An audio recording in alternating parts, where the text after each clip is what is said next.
Hello, welcome to part 3, the final part of our Lidia Basics Guide. Reminder that this is game version 4.11. Now that we've talked details about the character, we're going to go over some quick referential items, so we'll show you her punishers, some basic combos, some players you can watch to learn more, and we'll finish with a brief character summary. And once again, I've included all the resource links I mentioned in part 1 down in the video description below. You'll also find links to anything else that we mentioned in this part. With that, let's finish strong.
As always, we'll start by recommending Applay. It's the best quick info resource out there, so save the link, especially if you don't have time to watch a longer guide or guide series. Now, Lidia will probably be the hardest character to recommend players for because not only is she so new, but since offline tournaments have not quite yet started up again, it's unclear which high-level players have an interest in competing with her in a tournament environment.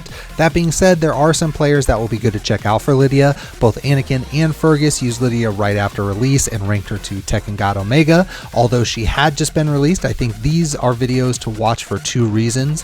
First, with her being so new, no one had figured out any of her subtleties yet, so a lot of what you'll see from these two guys are going to be fundamentals. Since this is a basics guide, we really hammer fundamentals, so this might be the best kind of Lidia to watch if everything is new to you. These guys are going to identify the best spots to use her best moves and get the most value out of them. They'll also show you how to identify when an opponent lacks character knowledge and how to abuse that. That might sound cheesy, and it is, but it's a crucial skill to have in short sets. So if you have tournament aspirations, definitely keep an eye on that. Not to mention, these two are some of the more regular Tekken streamers, so your chances of catching them live and playing Lidia are decent. Otherwise, save the link to our written version of this guide. I will return to this section and update it once we have a better idea of which high-level players will be sticking with Lidia long term. This brings us to the end of our guide. To summarize Lidia, I think everyone is in agreement that she's a strong character but with well-defined weaknesses. For strengths, she's a great punisher, she has strong mix-ups and poke tools, her approach game is really strong, her frames are really good across the board, and you can include her whiff recovery in that, and she hits super hard. For weaknesses, a lot of her tools are linear, she suffers a little bit at longer ranges since she doesn't have any easy long-range punishes or pokes, her grab game is average at best, and her keep-out tools are not particularly good. How you weigh each of these things will determine what you think of her, but most players will say that she has everything she needs to be good at high level, and many people believe she's very fun to play, so no matter what you think, there's a lot to like with this character. So keep at it, and I wish you the best of luck with your grinding. And with that, thank you for checking out this video. Don't forget to like and subscribe here on YouTube. Also be sure to turn on notifications if you'd like to get alerted as soon as a new vid is uploaded. I also try to stream whenever I can, so the link to Twitch is down in the video description below. You will find Twitter and Facebook links down there too. Lastly, special thanks to our 3 patrons, Tato, Apples, and Overhaul. That support means a lot. Patreon is definitely the best way to support your favorite content creators, and the more support the channel gets, the more content I can afford to do. Stay safe everyone, and we'll see you next time.